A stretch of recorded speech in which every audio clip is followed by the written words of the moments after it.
Je vais vous parler de rémunération du travail et de croissance.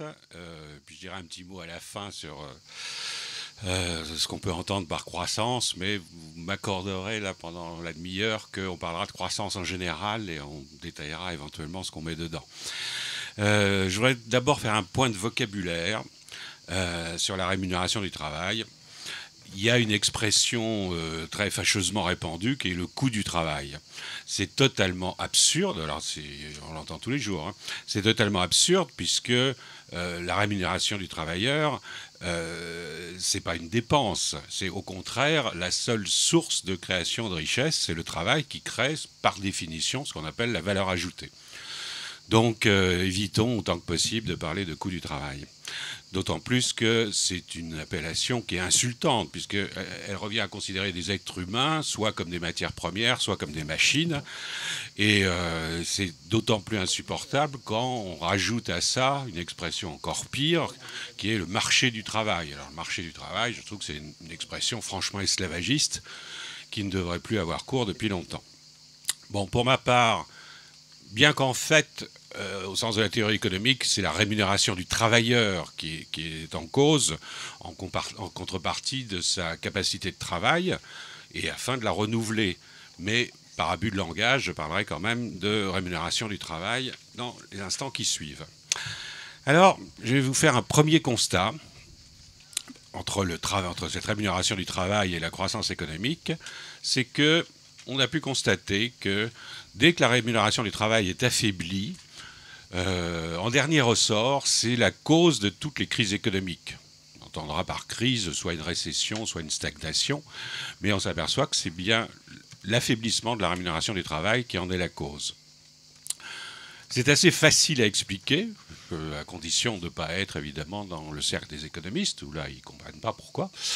Lorsque les revenus sont accaparés par une classe qui en plus est très minoritaire, il se trouve que très automatiquement la consommation va rester à un niveau médiocre, parce que contrairement à ce qu'on entend souvent, les riches n'alimentent pas du tout l'économie par leur consommation. Il se trouve que, et c'est non seulement un jugement de valeur, mais c'est des choses qu'on peut constater empiriquement, ils ont une tendance beaucoup plus forte que les pauvres à thésauriser, à épargner, évidemment, comme ils ont les moyens. Ils ont aussi une tendance bien connue à dilapider leurs richesses, soit dans la spéculation, soit dans ce qu'on a appelé depuis très longtemps le gaspillage ostentatoire. Et le gaspillage ostentatoire, il suffit d'ouvrir le journal pour voir ce que c'est. J'achète une Ferrari de collection à 60 millions d'euros, je me paye un tableau d'un maître éventuellement excellent, mais ce n'est pas la question, à plusieurs dizaines de millions d'euros. Je rachète un palais vénitien pour des centaines de millions d'euros, enfin, etc. Et ce gaspillage ostentatoire, qui parfois semble être la motivation première des riches familles, il va de soi qu'il ne participe que très peu à l'économie productive. Au contraire, les salariés, s'ils sont privés d'une part de la richesse, bien évidemment, ils n'augmentent pas leur consommation. En conséquence de quoi, la production doit diminuer, puisqu'elle manque de débouchés. Et on assiste, comme on peut le constater depuis longtemps, depuis des décennies, à une montée du chômage. Il se trouve qu'on entre dans un cercle vicieux, parce que le chômage a un double effet négatif. D'une part, naturellement, les chômeurs eux-mêmes restreignent leurs achats, un peu moins que par le passé, parce qu'il se trouve qu'il y a, comme on dit, un amortisseur social, c'est-à-dire que les chômeurs ne sont pas tout à fait laissés sans ressources, mais évidemment leurs ressources sont plus faibles, donc ils consomment moins, en tout cas le strict nécessaire. Et d'autre part, et c'est très important, quand le taux de chômage augmente, chacun sait que les actifs, par crainte du licenciement, premièrement, abandonnent ou presque leurs revendications, donc leurs revenus vont également diminuer, et ils voient leur pouvoir d'achat qui, à son tour, stagne. Et donc, on est dans ce cercle vicieux, et a priori, rien ne permet d'en sortir. Ce qui se passe assez souvent, et c'est ce qui se passe depuis 30 ou 40 ans, où on militarise, où on financiarise l'économie. Alors, ça sert de palliatif, mais on voit bien qu'il y a un malaise profond, un trouble structurel, pourrait-on dire, de l'économie, par ce manque de pouvoir d'achat pour les salariés, pour les travailleurs. Je vais vous citer un économiste qu'on a oublié, qui s'appelle John Galbraith. Alors, John Galbraith, c'est pas exactement un bolchevique, parce que il se qualifie lui-même de libéral impénitent, c'est le titre d'un de ses livres, et il a été entre autres conseiller du président Kennedy. Donc, vous voyez, c'est pas exactement bon. Et dans son dernier bouquin, il a écrit cette phrase que j'aime bien. Dans son histoire aux incontournables leçons, la politique économique a souvent été aux antipodes de l'intérêt économique lui-même. Cela peut se traduire par de l'argent pour ceux qui ne le dépenseront pas et des privatisations pour ceux qui le dépenseraient. Et donc, c'est exactement ce qu'on observe dans ces situations de crise. Je vais vous donner un exemple qui est méconnu. Non seulement méconnu, mais souvent interprété à contrario. Cet exemple méconnu, c'est le gouvernement Mauroy. On entend comme une vérité définitive que la relance par la consommation du gouvernement Mauroy en 1981-82 a totalement échoué. Vous pouvez lire aussi bien dans Valeurs Actuelles que, j'en suis d'ailleurs désolé, que dans Le Monde diplomatique ou dans Alternative économique, que c'est un échec patent du keynésianisme et c'est la fin des illusions à gauche. Et on nous dit que, à cette époque, la flambée de la consommation, et j'ai lu ces termes, aurait eu pour effet désastreux de plomber la balance commerciale et de déprécier la monnaie. Alors, comme je suis d'un naturel sceptique et curieux, j'ai quand même été voir ce qu'il en était de cette fameuse relance par la consommation du gouvernement Mauroy. Ben, le problème, c'est qu'elle n'a jamais eu lieu. Il n'y a pas eu de relance par la consommation. Les chiffres de l'INSEE sont formels. Les dépenses de consommation ont augmenté en 1981 à 82 en moyenne de 2,6% sur chacune de ces 2 années, alors qu'en 78-79, sous le célèbre gouvernement ultra-communiste de Valéry Giscard d'Estaing, elles avaient augmenté de 3,7%. Donc vous voyez que la consommation a moins augmenté ce gouvernement Mauroy que sur le gouvernement, ça devait être Barre à l'époque. Ça prouve que cette relance par la consommation, c'est un mythe. Et pourquoi est-ce que c'est un mythe ? C'est un mythe tout simplement parce que le niveau de vie des ménages en 81-82 ne s'est absolument pas amélioré. On n'a pas donné autre chose que le coup de pouce rituel qu'ont fait d'ailleurs tous les présidents, sauf les présidents récents évidemment, de rattrapage du SMIC et quelques petites augmentations, mais de manière générale, les salaires n'ont pas augmenté dans leur ensemble. Et là aussi, les chiffres sont formels. En 81 et comme en 82, le pouvoir d'achat des ménages n'a progressé que de 2%. Et si je compare avec justement toujours 78, il avait progressé cette année-là de 6%. Donc vous voyez que ce mythe du gouvernement Mauroy est quand même très très ancré dans les consciences, mais qu'il n'y a eu ni hausse du pouvoir d'achat, ni en conséquence hausse de la consommation. Et évidemment, puisque le revenu des travailleurs a plus ou moins stagné, eh bien, le résultat, sans compter que dès 83, on a même fait baisser, là pour le coup, les revenus salariaux, dès 83, le taux de croissance en France est tombé aux alentours de 1%, alors que pendant toute la période précédente, qu'on a appelée les 30 Glorieuses, il avait été en moyenne de 5%. Donc, c'est triste à dire, mais un exemple de ce que les économistes distingués appellent la modération salariale, eh bien, c'est le gouvernement Mauroy. Il se trouve que depuis lors, la baisse des revenus du travail, depuis les années 80, n'a cessé d'être une généralisation, alors là, non seulement en France, mais dans le reste du monde développé, j'entends. Si on compare l'ensemble des pays industrialisés, des calculs ont été faits. On calcule la part du travail dans le revenu national, donc dans l'ensemble des revenus. Elle est passée en moyenne de 73% en 1980 à 64% en 2005. Et en France, c'est pareil, elle a baissé de 10 points. Où on dit aussi part de la rémunération du travail dans la valeur ajoutée, les concepts sont similaires. Il se trouve que dans le monde entier, tout le monde a fait ce constat. Il n'y a qu'en France qu'il y a un assez grand nombre d'économistes, là aussi c'est ceux qui sont réunis pas loin d'ici, mais auxquels il faut rajouter, c'est quand même triste à dire, M. Piketty, qui pensent que non, il n'y a pas eu vraiment de transfert entre les profits et les salaires. Mais ils sont quand même démentis, ces joyeux économistes, ils sont quand même démentis par quelqu'un qui s'y connaît, parce que c'est un certain Alan Greenspan. Alors, Alan Greenspan, pour ceux qui ne savent pas, c'était le président de la Réserve fédérale des États-Unis pendant 20 ans. On connaît à peu près le sujet. Et en 2007, il a déclaré: la part des salaires dans le revenu national aux États-Unis et dans d'autres pays développés atteint un niveau exceptionnellement bas selon les normes historiques. Et d'ailleurs, il s'étonnait de cette situation. Donc, ce qui s'est passé donc, pendant cette période, cette fin du XXe siècle, c'est que les revenus du travail ont considérablement diminué et donc la croissance, là aussi, a diminué. Elle s'est établie aux alentours de 2% par an, alors qu'elle était, comme je vous le disais, d'environ 5%. Conséquence évidente, le taux de chômage a explosé, en tout cas en Europe occidentale. Il est passé d'une moyenne d'environ 3% à plus de 11%. Et donc, on s'est trouvé dans cette situation de stagnation, on va dire, mais enfin avec un taux de chômage extrêmement élevé. Souvent, on se dit, tiens, mais c'est vraiment très triste ce chômage, quand même. Comment ça se fait qu'on n'arrive pas à pallier cette difficulté? Qu'est-ce qui se passe? La question qu'on peut se poser, et je ne m'étendrai pas sur cette idée, mais enfin bon, c'est est-ce que par hasard, tout ça ne serait pas relativement volontaire?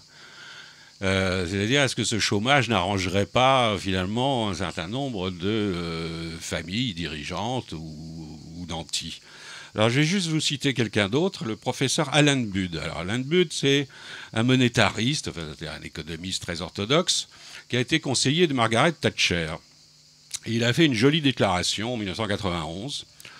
Augmenter le chômage était une façon extrêmement attractive de réduire la force de la classe ouvrière. Si vous voulez, ce qui a été manigancé, c'était une crise qui reconstituait une armée de réserve de travailleurs et a permis depuis lors aux capitalistes de faire des profits élevés. Donc eux-mêmes, en fait, l'avouent. Alors je ne sais pas dans quelles circonstances, mais enfin, si on arrivait à les faire parler, on verrait que le chômage, finalement, ne les dérange pas vraiment, bien au contraire. Alors le deuxième constat, c'est le constat inverse. C'est-à-dire que quand on a une rémunération qui augmente, eh bien, à ce moment-là, la croissance est forte. Alors, c'est une théorie qui avait été énoncée par un certain John Maynard Keynes, qui est économiste anglais bien connu, en 1936 déjà, et qui disait que la seule façon d'atteindre le plein emploi, c'était d'accroître ce qu'il appelait la propension à consommer, et pour ce faire, d'augmenter les bas revenus, de réduire les inégalités et d'accroître l'investissement public. Bien. Il se trouve quand même qu'on a appliqué ces choses-là pendant 30 ans et que ça a extrêmement bien marché. Hein. Bon. Y a un autre économiste qui s'appelle William Phillips, ça c'est pour les étudiants en sciences éco, qui dans les années, en 1958, a fait une étude empirique sur les liens entre les salaires et les salaires et le taux de chômage, pardon, et qui s'est aperçu qu'évidemment sur le long terme, la hausse des salaires correspondait à un faible taux de chômage. Et évidemment, c'est une chose qu'il expliquait très simplement. Quand vous avez une progression des revenus du travail, vous avez une augmentation de la consommation et une augmentation de la production pour répondre à la demande. Et en fin de course, vous avez le plein emploi. Alors, quand est-ce que ces choses plutôt heureuses se sont produites? Il y a plein d'exemples. Je vais vous en citer 3 rapidement. Il y en a un qui est bien connu, qui s'appelle le New Deal. Le New Deal du président Roosevelt. Le président Roosevelt, il avait déclaré « Nous savons maintenant que l'économie ne peut prospérer que si le pouvoir d'achat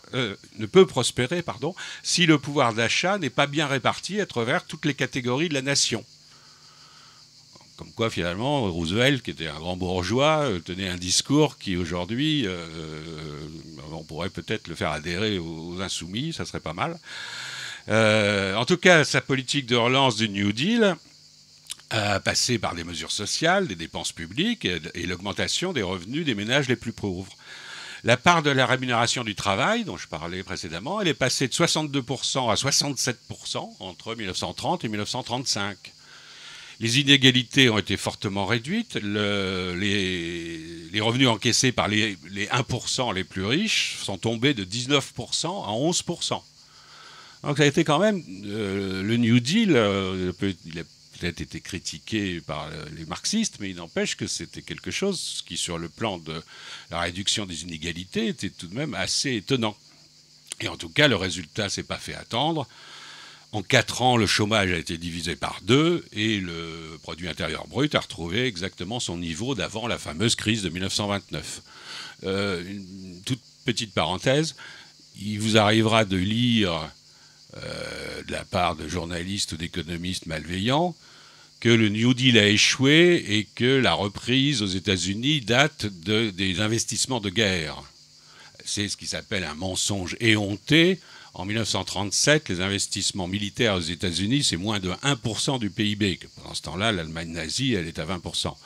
Et donc, les Américains n'ont commencé à investir qu'à partir de 1940. Donc, les investissements militaires n'ont en aucune façon redressé l'économie. C'est vraiment un résultat du New Deal. Et naturellement, comme ça ne fait pas plaisir à certains, ils le nient avec l'aplomb qui les caractérise. Le deuxième exemple, là aussi, c'est ce qu'on a appelé les 30 Glorieuses. Entre la fin de la guerre et les années 70-75, vous avez eu, comme je l'ai dit, un taux de croissance de l'ordre de 5%, et vous constatez que ça correspond à une hausse de la rémunération du travail. Là aussi, la part du travail dans le revenu national, il augmente, selon les pays, entre 5 et 8 points. Alors ça n'empêche pas toujours, je ne sais pas que j'ai une dent contre lui, enfin si j'ai une dent contre lui, ça n'empêche pas M. Piketty d'écrire que non, pendant ces années-là, on ne voit pas de tendance, nette dans la répartition de la valeur ajoutée et dans l'évolution des rémunérations du travail. Il ne voit pas de tendance nette, ça passe de 62 à 70% en France, de 65 à 69% aux États-Unis, de 67 à 72% au Royaume-Uni, c'est les chiffres qu'il cite lui-même, hein. Bon, mais il ne voit pas de tendance nette. Bon. Donc évidemment qu'il y a eu une augmentation sérieuse de la rémunération du travail et la conséquence qu'on a connue jusque vers 75, 80, le plein emploi et une croissance forte. Troisième et dernier exemple, que j'aime beaucoup, mai 68. Mai 68, qui est... ces dernières années, on a voulu se mettre à cracher sur mai 68, pourquoi pas.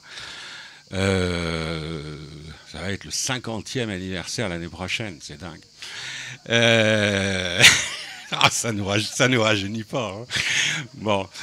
En 1968, j'avais les cheveux encore plus longs qu'aujourd'hui. Donc, fin mai 68, il y a eu les accords de Grenelle, parce qu'il n'y a pas eu que ce crétin de Cohn-Bendit qui faisait le rigolo. Il y avait des millions de grévistes, travailleurs, la CGT, etc. C'est ça, mai 68. Hein, c'est pas ce qui se passait à Nanterre. Hein. Bon, enfin, fin mai, j'insiste pas. Fin mai 68, les accords de Grenelle aboutissent à une hausse de 35% du salaire minimum. 35%. Alors, c'est autre chose que les programmes, même de partis qui me sont sympathiques. 56% pour le salaire agricole, les salariés agricoles. Bon, maintenant, il n'y en a quasiment plus. 14% de hausse dans la fonction publique. 10% accordés par l'ensemble du patronat pour l'ensemble des salaires. Vous voyez un peu le résultat quand même de la grève générale. Hein. Évidemment, les employeurs, le patronat hurlent comme des putois, mais en fait, il ne se passe rien, parce que les augmentations salariales se traduisent immédiatement par la hausse massive des carnets de commandes. Et en conséquence, tout se passe très bien. Le chômage, qui était déjà pas élevé, baisse, c'est-à-dire que les entreprises recrutent. Alors que les salaires, alors que le SMIC a augmenté de 35%, le chômage baisse. Bon.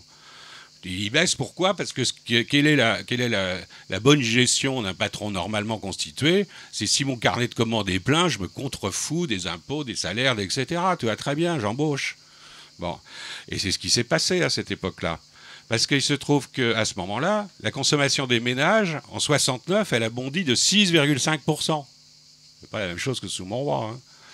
Bon, et le taux de croissance en 1969, c'est un des plus élevés de toute l'histoire de France. Il atteint pratiquement 7%. Bien.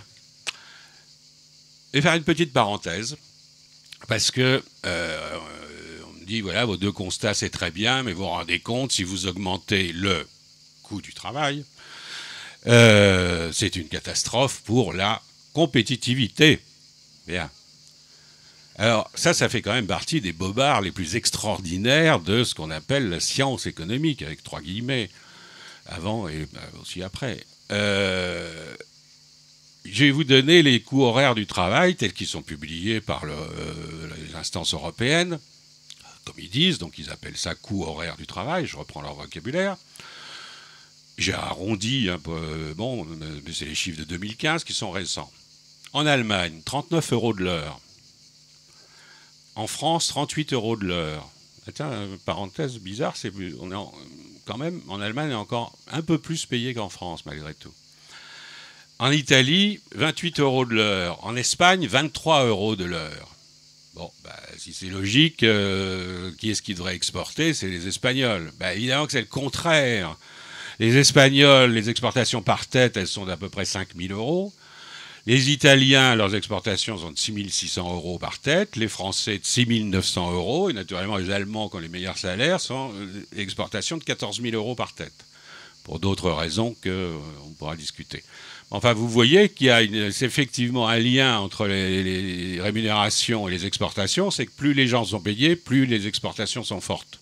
C'est exactement le contraire de ce qu'on vous assène soir et matin sur toutes les chaînes de radio, sur et ce qu'on écrit dans les bouquins de Sciences Éco, etc. Donc, la baisse du coût du travail n'a évidemment, comme ils disent, j'insiste, n'a évidemment aucun effet sur les exportations. En revanche, elle aura un effet excellent sur l'augmentation des profits, et vous doutez bien que c'est ça le but recherché, et pas du tout leur baratin sur la compétitivité. Bien, je ferme la parenthèse. Et je reviens à ma rémunération du travail et à son évolution. J'ai eu la curiosité de me dire, tiens, mais comment, je vous ai cité quelques exemples, qui sont des exemples du XXe siècle, mais comment ça a évolué à travers le temps?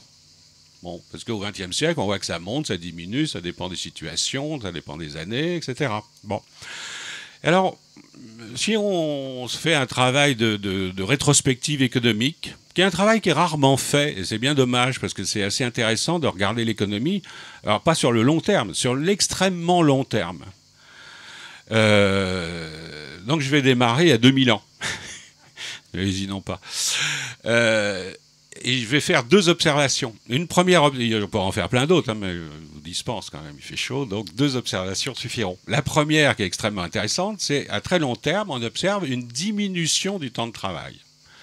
C'est-à-dire la diminution de la durée où le travailleur est d'une façon ou d'une autre la propriété d'autrui, parce que quand même, jusqu'à présent, c'est ça le travail.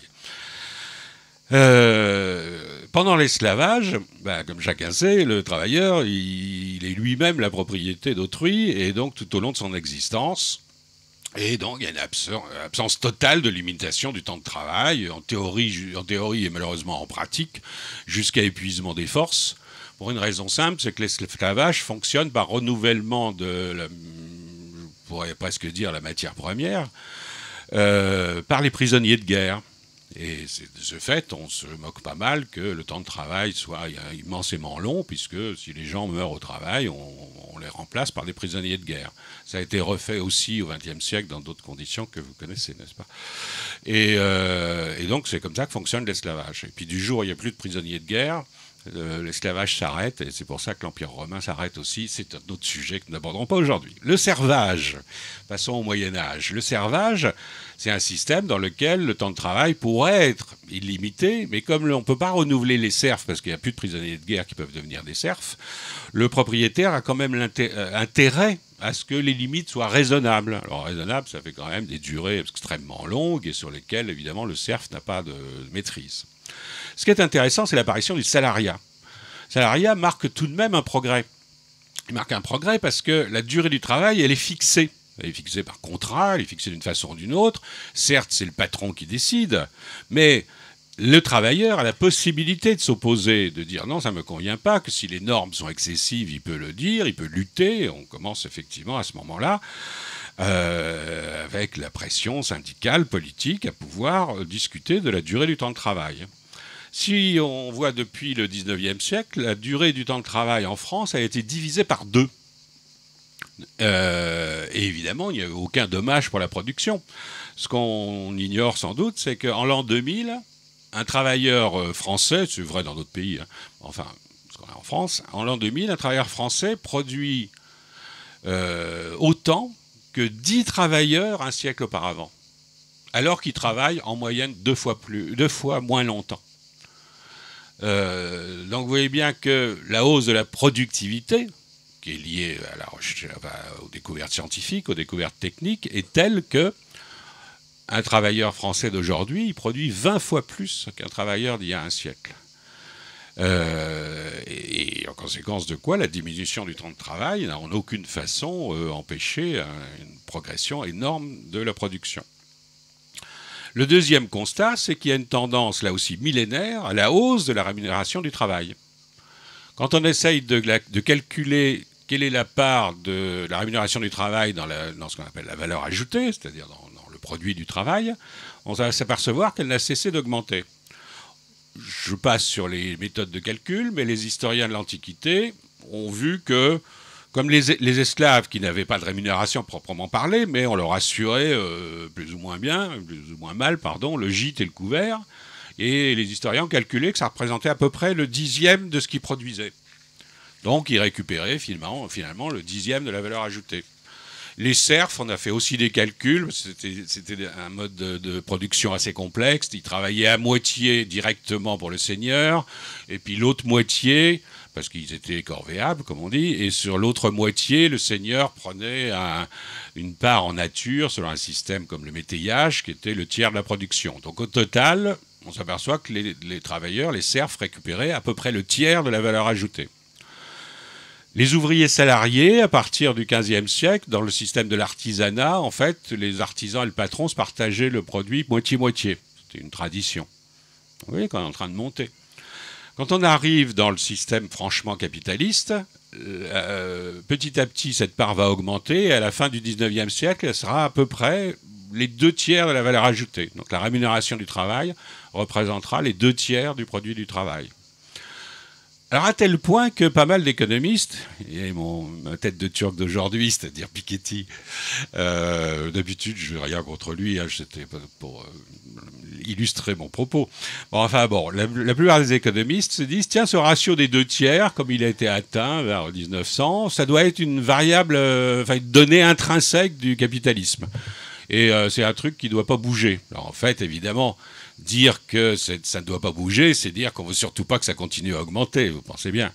Bon, et en réalité, comme vous l'avez vu dans les exemples dont j'ai parlé précédemment au XXe siècle, il y a des années où ça a augmenté, d'autres où ça a diminué. Cette part, au contraire, elle est le résultat de la lutte des classes en réalité. Donc évidemment qu'elle évolue ou en hausse ou en baisse. Et d'ailleurs, il y a un économiste tout à fait orthodoxe, professeur au MIT, prix Nobel, ce qu'on appelle le prix Nobel d'économie, qui s'était moqué de ces économistes qui croyaient que la part de travail bougeait pas. Il a dit, ceux qui croient que la part du revenu national revenant au travail est une grande... je recommence. Ceux qui croient que la part du revenu national revenant au travail est une des grandes constances de la nature, comme la vitesse de la lumière ou le tabou de l'inceste. Comme la plupart des miracles, celui-ci pourrait bien être une illusion d'optique. Et effectivement, les quelques exemples que j'ai donnés au début montrent que c'est une parfaite illusion d'optique. Il va de soi que cette part de la rémunération, elle a tendance à très long terme, elle augmente. Et elle peut aussi connaître, malheureusement, comme on le sait depuis 30 ans, des accidents où elle rediminue. Donc, pour conclure, je vous dirais la chose suivante. À supposer que l'on veuille retrouver la croissance. Alors, c'est là-dessus que je sais qu'il y a malheureusement entre nous des débats. Personnellement, je dis, nous voulons retrouver la croissance. Et comment allons-nous faire ? Alors, il y a la théorie économique, et s'il y a des gens qui sont intéressés par le calcul économique, j'ai à votre disposition la démonstration mathématique de tout ça. Mais enfin bon, la théorie économique nous amène à dire qu'il faut augmenter la rémunération du travail et le taux d'investissement. Le taux d'investissement, c'est la partie qui augmente le capital productif. Investissement qui en général est pris sur une part des profits. Donc il faut augmenter simultanément, ou l'un ou l'autre, ou simultanément c'est encore mieux, la rémunération du travail et le taux d'investissement. J'ai fait ce petit calcul simple. Si on voulait retrouver une croissance supérieure à 4%, il sera nécessaire de répartir la valeur ajoutée de la façon suivante. 70% pour la rémunération du travail. Ça n'a rien de scandaleux, hein. C'était le chiffre qui avait été atteint il y a bientôt 50 ans. Hein. Donc je ne vois pas pourquoi on ne le retrouverait pas. Et 24% pour le taux d'investissement, qui est supérieur au taux actuel, parce qu'évidemment, les capitalistes actuels, ils préfèrent empocher des dividendes qu'investir, mais enfin, ce n'est pas non plus un taux extravagant.